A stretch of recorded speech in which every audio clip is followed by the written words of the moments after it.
Mənim qaynanamgilin 2 evi var. Birini bizə verəcək, birini də özləri yaşayacaq. Həm də ki 3 yaşlı uşağım da özləri ilə aparacaqlar deyib ananı baladan ayırırlar. Mən deyirəm aparmayın, mənə qulaq asan yoxdur. Yox, bax burada anaya da çox böyük, anaya da uşağa da böyük haqsızlıq edirlər. Burada yoldaşınızın sizin tərəfinizdə olması hədsiz dərəcədə önəmlidir, vacibdir. Çünki onlar çoxdular. Sizin tərəfinizdə kimsə olmalıdır. Yoxdursa da burada birbaşa vəkilə müraciət etmək, burada tələblərinizi sonuna qədər haqqlarınızı qorumaq, insan öz haqqını, hüququnu bilməlidir. Yəni ki, burada görsə sizə heç cür qulaq asmırlar. Yəni ki, böyükləriniz də tutalım, nəslin ağsaqqalları da, ağbirçəkləridir. Burada bu dərəcəyə lap çatıbsa, sizə heç qulaq asmırlarsa, mümkün olan bütün vasitələrdən istifadə edin. Yəni ki, ən gözəli əlbəttə qanundur.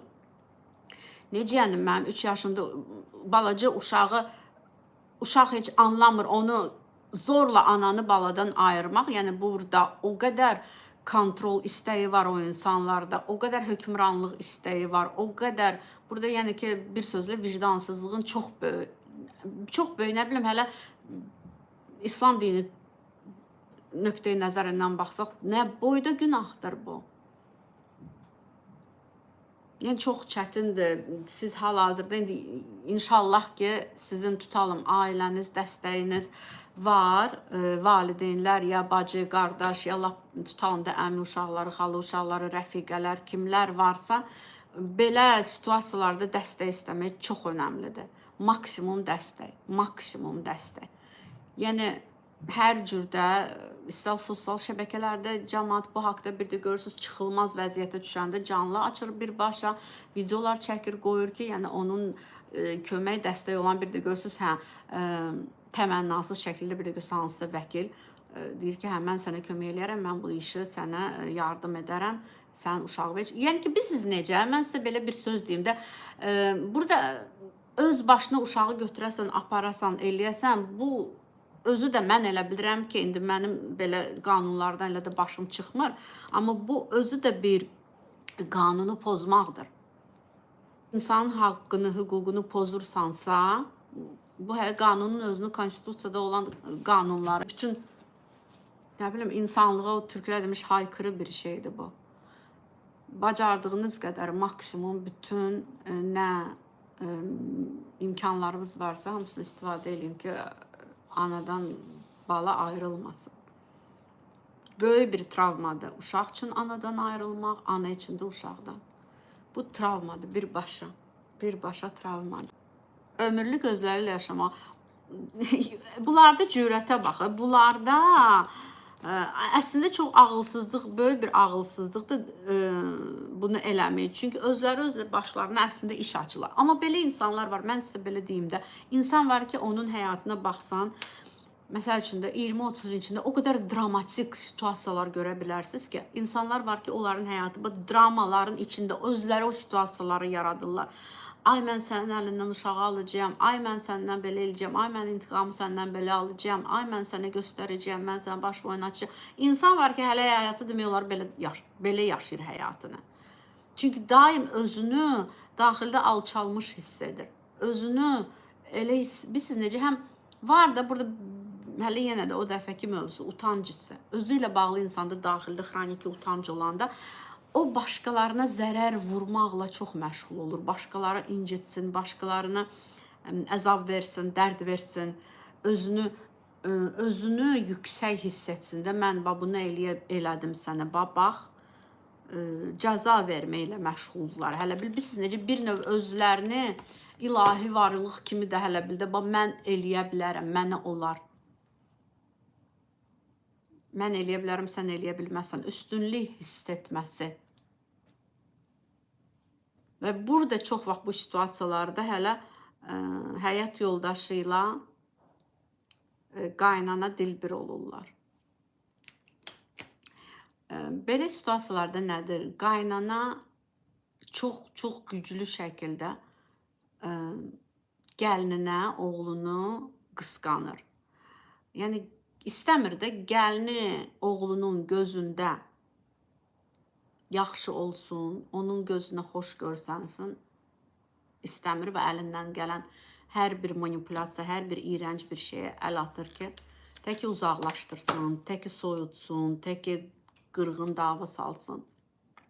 Altdan ya açıq aşkar. Bəli, elədir, deyirəm, uşaq mənimdir, mən icazə vermirəm.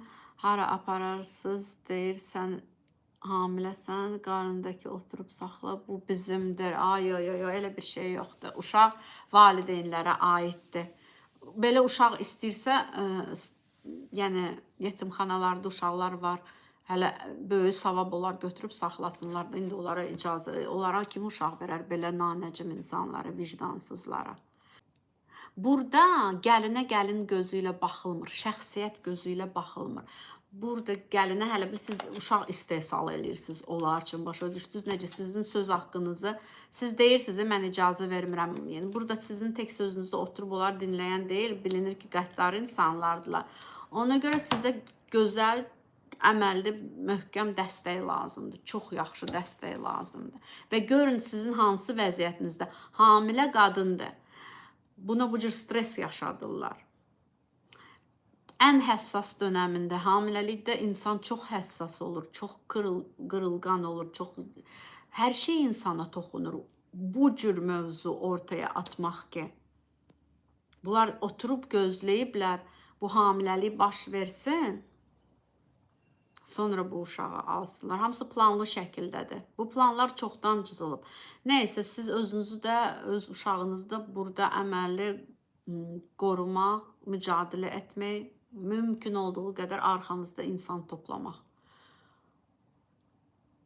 Çox möhkəm arxa yığmaq insanlardan. Hər şey edə bilərsiniz. Sadəcə hamiləsiz, çətindir hamilə ola bunu eləmək. Hər şey eləyə bilərsiniz, hər şey. Uzaqbaşı insan var ki, televiziyaya gedir, çıxır. Televiziyada müəyyən verilişlər var da, özü orada görəndə ki, heç cür bacarmır, vəkil də bacarmır, o da bacarmır. Bunlar cürəbəcürdə nələrsə tapırlar da, qorxudurlar sizi, bəlkə şantaj edirlər, sən belə eləsən, biz belə eləyərik, sən eləsən. Belə situasiyalarda uca ictimailəşdirmək, ictimaiyyət lazımdır burada. Görsəz ki, bunlarla öhdəsindən gəlmirsiniz, ancaq belə ictimailəşdirmək.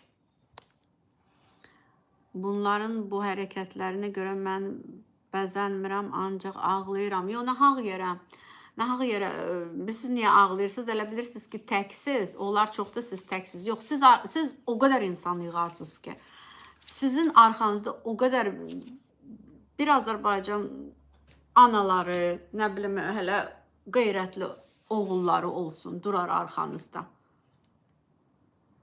Onların arxasında kim durar? Bir nəfər durmaz. Bir nəfər ağlı başında olan, vicdanlı bir insan, bir nəfər onların arxasında durmaz. Bir nəfər durmaz. Ağlamaq sizə də zərərdir, çünki hamiləsiz uşağa da zərərdir. Əliniz lap bəzənməyə getmirsə, götürün bəzənin. Yəni ki, nəyi istəyirsinizsə, amma eləmirsinizsə, istəyirsiniz deyəndə ki, artıq hələ bir soyunmusunuz da, yox. Elədikcə bu həvəs qayıdacaq sizə. Yəni, bu dərəbəylikdir. Yəni ki, doğrudan hansı əsrdə yaşayırıq biz?